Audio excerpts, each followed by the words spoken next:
Welcome to my new vlog. तो guys आज हम जा रहे हैं गिरनार। तो मैं थोड़ा ही नज़दीक मतलब थोड़ा ही दूर कि वहाँ पे चलने के लिए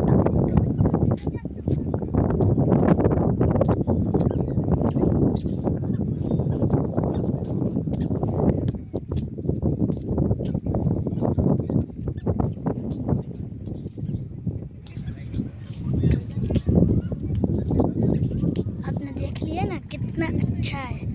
पूरा मैंने इस पानी में भी मछलियों को खिलाया है, मतलब दाना।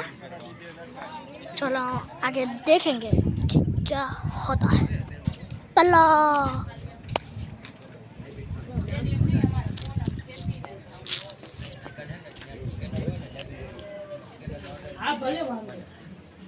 એમ નહીં યાર એ મને ખબર છે ફેંકી જાવ ખાલી મહિનો દી पूरा कितना दूर नहीं।